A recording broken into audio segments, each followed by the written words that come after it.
ভাগবত গীতা তৃতীয় অধ্যায়। এই অধ্যায়ের নাম হলো কর্মযোগ। আজ আমি আপনাদেরকে এই কর্মযোগের কথাই শোনাবো।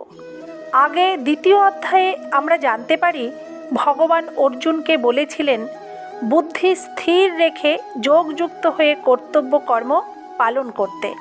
অর্জুন সেই বুদ্ধিযোগকে জ্ঞানযোগ বলে মনে করেছিলেন। জ্ঞান প্রাপ্ত হলে কর্মবন্ধন হতে মুক্তি লাভ হয়। কর্ম অপেক্ষা জ্ঞান শ্রেষ্ঠ। সেজন্য অর্জুন সঠিকভাবে বুঝতে পারছিলেন না বলেই তিনি ভগবানের কাছে প্রকৃত কল্যাণপ্রদ পন্থা জানতে চাইলেন। তাই ভগবান অর্জুনের মোহভ্রান্তি দূর করতে কর্মযোগের বিশ্লেষণ করলেন। ভগবান বলেছেন, অপরকে মন্দ না ভেবে, অপরের ক্ষতির কামনা না করে ও ক্ষতি সাধন না করে অপরের হিতার্থে করা কর্মের দ্বারা শুরু হয় কর্মযোগ।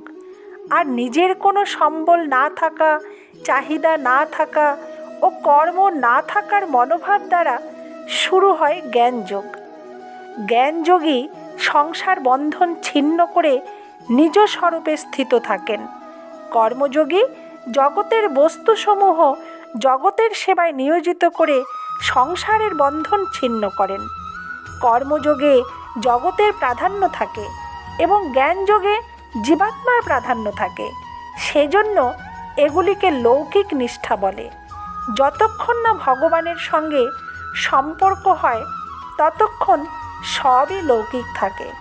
নমস্কার বন্ধুরা, ভগবান শ্রীকৃষ্ণের মুখনিসৃত এই উপদেশগুলো জীবনে এতটাই মূল্যবান যে সঠিকভাবে এই মূল্যবান উপদেশগুলো সবার কাছে পৌঁছে দিতে চেষ্টা করেছি মাত্র। প্রত্যেকের জীবনে কোনো না কোনোভাবে এই উপদেশগুলো পালন করলে অবশ্যই জীবন সুন্দর হবে এবং জীবন শান্তিময় হয়ে উঠবে। এই ভিডিও নিয়মিত পেতে হলে আমার চ্যানেলটি অবশ্যই সাবস্ক্রাইব করে আমার পাশে থাকবেন। ধন্যবাদ।